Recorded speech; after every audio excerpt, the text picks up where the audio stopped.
Worship act 1991 पर आखिरकार court में सुनवाई की जरूरत क्यों पड़ी? तो आप इसको ऐसे समझिए, हिंदू पक्ष ने वर्शिप एक्ट 1991 को चुनौती दी है।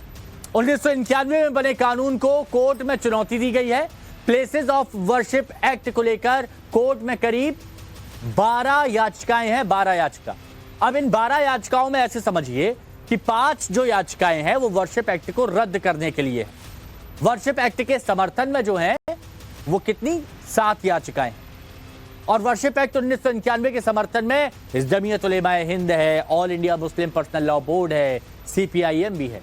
वर्शिप एक्ट 1991 के समर्थन में ज्ञानवापी मस्जिद कमेटी है, शाही ईदगाह मथुरा भी इसमें शामिल है।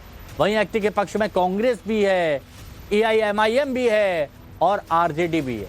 मनोज झा ने एक याचिका लगाई है। तो दूसरी तरफ हिंदू पक्ष ने वर्शिप एक्ट को मौलिक अधिकारों का हनन बताया। हिंदू पक्ष ने कहा है कि किसी भी मामले को देश के नागरिकों को कोर्ट में लाने का अधिकार है, हर किसी के पास अधिकार है। हिंदू पक्ष ने कहा कि धार्मिक आधार पर भेदभाव हो रहा है। हिंदू पक्ष यह भी कह रहा है कि कट ऑफ जो डेट है, जैसा कि मैंने आपको पहले बताया, वो 1947 नहीं होनी चाहिए, वो 712 ईस्वी होनी चाहिए, ये कहा गया है। प्लेसेस ऑफ वर्शिप एक्ट 1991 को लेकर देश भर में महासंग्राम छिड़ा हुआ है और मामला सुप्रीम कोर्ट की दहलीज पर है। इस कानून को चुनौती देने वालों का कहना है कि इसकी धारा 2, 3 और 4 इस देश के हिंदुओं, बौद्ध, सिखों और जैन से उनके कई अधिकार को छीनती है। दरअसल ये कानून बनाकर संसद द्वारा कह दिया गया कि 15 अगस्त 1947 को जिस धार्मिक स्थान पर जिस तरह की पूजा पद्धति होती आई होगी उसे ही बरकरार रखा जाएगा, सिवाय राम मंदिर के। इसके अलावा अगर कोई इनमें से धर्म जो है वो चाहता है कि वो अपने धार्मिक स्थानों के रिलीजियस कैरेक्टर को पता करना चाहे या उससे जुड़ा कोई विवाद हो तो वो अदालत ही नहीं जा सकता है। इस पर याचिकाकर्ताओं का कहना है कि संविधान में द्वारा दिए गए मूल अधिकार, जिसको जुडिशियल रिव्यू कहा जाता है, कि आप किसी कानून को चुनौती दे सकते हैं या अदालत जा सकते हैं, उसको भी छीनता है और इसी आधार पर इस कानून को चुनौती दी गई है।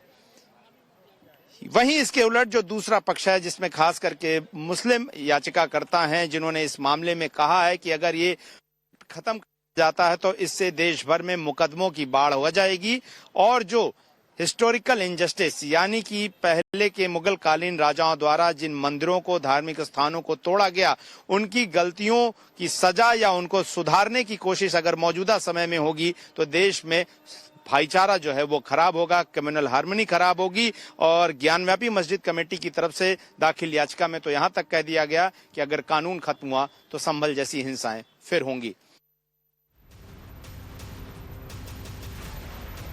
और चलिए अब आपको बताते हैं कि 33 साल पहले इस कानून की जरूरत क्यों पड़ी। तो ये वो दौर था जब देश में अयोध्या बाबरी विवाद चरम पर था। बाबरी विवाद के बाद नरसिम्हा राव की सरकार में अयोध्या जैसे कई विवाद उठ खड़े हुए। इन विवादों को रोकने के लिए तब की कांग्रेस सरकार प्लेसेस ऑफ वर्शिप एक्ट लाई। हालांकि बीजेपी ने तब भी इस एक्ट का विरोध किया था। लाल कृष्ण आडवाणी ने सदन में इस कानून का खुला विरोध किया था। बिल को JPC के पास भेजने तक की मांग की गई थी, लेकिन बावजूद इसके ये तब सदन में पास हो गया था। आपको इस कानून की टाइमलाइन और प्रोविजंस बताते हैं जो आज से 33 साल पहले बनाए गए थे। तो आप यहां पर समझिए, 1991 में, ये देखिए 1991 में देश में ये कानून लाया गया। कांग्रेस की सरकार इस कानून को लेकर आई थी और इसके साथ ही अगस्त 1991 में संसद में विधेयक पेश किया गया। प्लेसेस ऑफ वर्शिप एक्ट था। 10 सितंबर 1991 को बिल लोकसभा में पास हुआ और 10 दिसंबर 1991 को बिल लोकसभा में पास हुआ। 2 दिन बाद राज्यसभा से भी बिल पास हुआ। 15 अगस्त 1947 से पहले के सभी जो पूजा स्थल है उनको लागू करने की, पूजा स्थलों पर लागू होगा। ये धार्मिक स्वरूप के साथ कोई छेड़छाड़ नहीं की जा सकती इसमें। इसके साथ ही धार्मिक स्थल की दावेदारी को लेकर कोर्ट नहीं जा सकते हैं। कानून के उल्लंघन पर 3 साल तक की जेल और जुर्माना इसमें निर्धारित किया गया। हम ये बात कर रहे हैं कि एक्ट इटसेल्फ अनकॉन्स्टिट्यूशनल है। पार्लियामेंट को कोई लेजिस्लेटिव कॉम्पिटेंस नहीं है इस तरह का कानून बनाने की। पहली बात, लेजिस्लेटिव कॉम्पिटेंस के आधार पर हमने इसको चैलेंज किया है। दूसरी बात, ये फंडामेंटल राइट्स आर्टिकल 14, 15, 19, 21 25, 27 इन सारे प्रोविजंस का वायलेशन करता है। और आप इस देश की मेजॉरिटी कम्युनिटी को अपना जो हिस्टोरिकल इनजस्टिस हुई है उसको करेक्ट करने के लिए और जो अपने मंदिर की स्थापना है उसको रोकने के लिए आप इस तरह का कानून नहीं बना सकते कि आप कोर्ट भी नहीं जा सकते, क्योंकि हमें एक लंबा न्यायालयीन संघर्ष करना पड़ेगा। सत्यता तो छुपाई जा रही है ना। और देखिए, आप इंपॉर्टेंट बात समझिए, आज भोजशाला में एएसआई ने क्या रिपोर्ट दी है कि वहां पे मंदिर परिसर है। ज्ञानव्यापी में एएसआई ने क्या रिपोर्ट दी है कि ये मंदिर परिसर है। उसी तरह से अभी कृष्ण जन्मभूमि का जो सर्वे है वो रुका हुआ है ऑनरेबल सुप्रीम कोर्ट के आदेश द्वारा। संभल में भी सर्वे हुआ है और बाकी जगहों पे मुकदमे चल रहे हैं। तो जो बीजा मंडल या जितने ऐसी जगह है जो हमारे मंदिर परिसर थे उसको जबरन कब्जा करके एक मस्जिद का रूप देने की कोशिश की जा रही है। इस देश के सेकुलर फैब्रिक को डिस्ट्रॉय करने की कोशिश की जा रही है। लोगों के राइट टू रिलीजन को डिस्ट्रॉय करने की कोशिश की जा रही है। और इन सब डिस्ट्रक्शन के बीच में सहारा लिया जा रहा है इस काले कानून का, प्लेसेस ऑफ वर्शिप एक्ट 1991 का। और चलिए अब आपको बताते हैं कि आखिर इस कानून को बनाने की जरूरत क्यों पड़ी। तो यह भी आपको जानना बहुत ज्यादा जरूरी है। तो आप यहां पर देखिए कि भविष्य में मंदिर मस्जिद विवाद ना हो, यह एक बहुत बड़ी वजह रही। पूजा स्थल पर सांप्रदायिक कलह ना बढ़े, यह एक बड़ी वजह रही। पूजा स्थल का धार्मिक चरित्र नहीं बदले, इसके अलावा पूजा स्थल को लेकर धार्मिक उन्माद ना बढ़े, यह एक बहुत बड़ी वजह थी कि प्लेसेस ऑफ वर्शिप एक्ट का कानून क्यों यहां पर बनाया गया। तो वर्शिप एक्ट पर देश में इतनी बड़ी बहस हो रही है, क्या जनता क्या नेता, हर तरफ इसकी चर्चा हो रही है। और ऐसे में भला ओवैसी भाईजान कैसे खामोश रह सकते, तो सुनिए। अब मोदी क्या कर दिए, बीजेपी आरएसएस क्या कर दिए, एक ही काम पे लगा दिए सबको। जाओ गड़े खोदो, देखो अंदर से क्या निकलता। जाओ मस्जिद में गड़ा खोदो, उसमें से अलाउद्दीन निकलते नहीं निकलते देखो। अरे हर जगह पर जहां भी जाओ बस गड़ा खोदो, सर्वे सर्वे सर्वे। नहीं यहां पर कुछ था, कब था रे भाई? नहीं 500 साल पहले था अम्मा। अरे मेरे भाई 500 साल पहले अगर तुम जाओगे तो मैं तुमको 2000 साल पहले लेके जाऊंगा।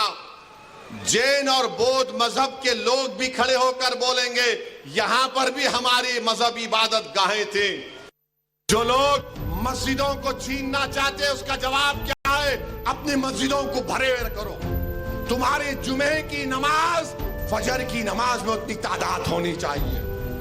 तुम्हारी मगरिब की जमात में जितने लोग होते हैं उतना शहर में होना चाहिए। दरगाहों को आबाद रखो, खानखाओं को आबाद रखो। दरगाह और खानखाओं पर अल्लाह के नाम पर दिल पर ज़रब मारते रहो। डरने और घबराने की जरूरत नहीं है। जो ताकतें मस्जिदों को छीनना चाहती हैं, अल्लाह कुरान में फरमा दिया ये सबसे बड़े जालिम है, ये सबसे बड़े जालिम है। अरे जालिमों याद रखो, मैं मस्जिद बचाने के लिए, खानखाहों को बचाने के लिए, दरगाहों को बचाने के लिए, वक्फ की जायदाद को बचाने के लिए, जमहूरियत को बचाने के लिए, कानून की बालादस्ती के लिए, इंसाफ के लिए मैं एक बार नहीं 1000 मर्तबा मरने को तैयार हूं। तुम क्या करोगे बताओ? ऐसे 12 दरगाह और मसाजिद पर केस डाल दिया गया है कि ये मस्जिद नहीं थी, फुला था, ये था। गरीब नवाज के आस्थाने पर चले गए। अरे कौन सी किताब तुम्हारी नहीं, वो फुरा दीवार को ऐसा खिकोरे तो उसको ऐसा रंग निकाले तो छतरी निकलती। अबे तेरे घर में मैं अगर 1000 फीट खोदा तो उसमें भी खाने जहां खां की मलबा निकलता, क्या करेगा? दे देता मेरे को। जब बाबरी मस्जिद का फैसला आया था मैं पुकार पुकार कर कह रहा था ये गलत फैसला है, इसके बाद बहुत सी चीजें खुलेंगे, ये जजमेंट तमाम चीजों को खोल देगा। मुझसे कहा कि आप खामोश हो जाओ, ऐसी तुम मत बोलो। मैंने कहा मौत मेरे को खामोश कर सकती, जब तक अल्लाह जिंदा रखेगा मैं सच्चाई को बयान करूंगा और बयान करता रहूंगा। आज बोलो खामोश हो जाओ। मैं जब कह रहा था तो कोई बोल रहे नहीं मत बोलो, इनको क्या है, ये भड़काऊ भाषण दे देते, इनको क्या है, इनको टीवी पे जाके बोलने का शौक है।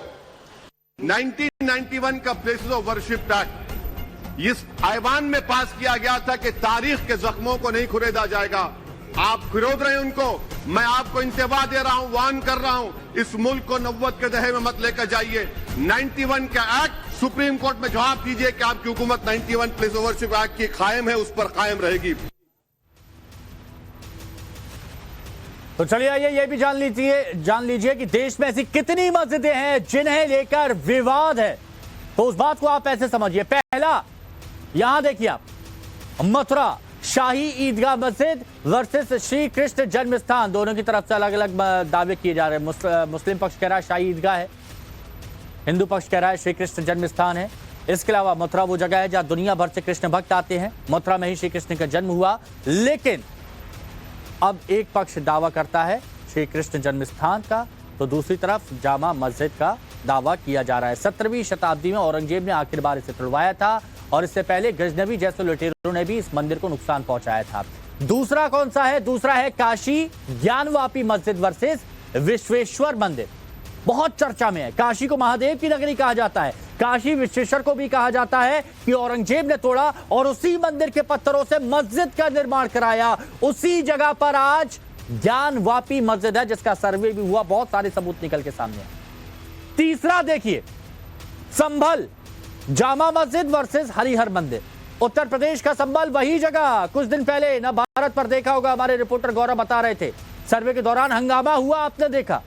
हिंदू पक्ष की मान्यता है कि कालांतर में यह हरिहर का मंदिर था, लेकिन बाबर के सिपह सालारों ने इस मंदिर को तोड़कर मस्जिद तामील की थी। हिंदू सभ्यता के पुराणों में इस बात का जिक्र है। विष्णु के अगले अवतार जो कल्कि अवतार है, कहा जाता है कि इसी मंदिर में अवतारित होंगे वो। चौथा है धार कमल मौला मस्जिद वर्सेस सरस्वती मंदिर, धार का मामला।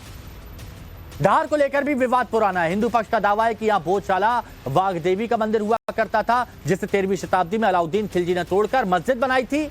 हालांकि मार्च 2024 में हाईकोर्ट ने इस सर्वे की अनुमति दे दी, फिर आदेश दिया कि सर्वे के बाद मस्जिद में सुप्रीम कोर्ट के ऑर्डर के बिना कोई भी छेड़छाड़ नहीं होनी चाहिए। पांचवा, दिल्ली आई राष्ट्रीय राजधानी और दिल्ली में कुव्वत उल इस्लाम वर्सेस हिंदू जैन मंदिर। देखिए यहां मस्जिद का नाम तो है कुव्वत उल इस्लाम, लेकिन सरल शब्दों में समझा जाए तो यह वही कॉम्प्लेक्स है जहां पर कुतुब मीनार है, देख रहे हैं ना मीनारा। दावा यह किया जाता है कि यहां कभी जैन मंदिर था, जैसे मोहम्मद गौरी के गुलाम कुतुबुद्दीन ऐबक ने 12 शताब्दी के आखिर में तोड़ दिया था। और यहां तक कि कुतुब मीनार के भी विष्णु स्तंभ होने का दावा किया जाता है। अब छठा, चलिए छठा भी आप देख लीजिए जल्दी से, वो है विदिशा का बीजा मंडल मस्जिद वर्सेस चर्चिका देवी मंदिर। विदिशा का बीजा मंदिर यह वही मंदिर है जिसको मॉडल से देश की नई संसद प्रेरित है। इतिहासकारों की माने तो आज का बीजा मंडल प्राचीन समय में विजय सूर्य मंदिर के नाम से जाना जाता था। इसको लेकर भी काफी चर्चाएं। राष्ट्रीय जनता दल की ओर से हम भी मूव किए हैं, एक इंटरवेंशन हमने भी फाइल किया है। इस मुल्क का एक महासागरीय मिजाज, इस पार्लियामेंट ने एक ही बात है, बिल्डिंग बदलने से हकीकत नहीं बदलती, ये बिल पास किया था एक ऐसे दौर में जब एक पूरा जनरेशन बहुत सफर कर चुका था। जाहिर तौर पर स्टेटस को अगर मेंटेन नहीं होगा तो हिंदुस्तान के महासागरीय मिजाज को तालाब में तब्दील करने की कोशिश है, तालाब गदला हो जाता है।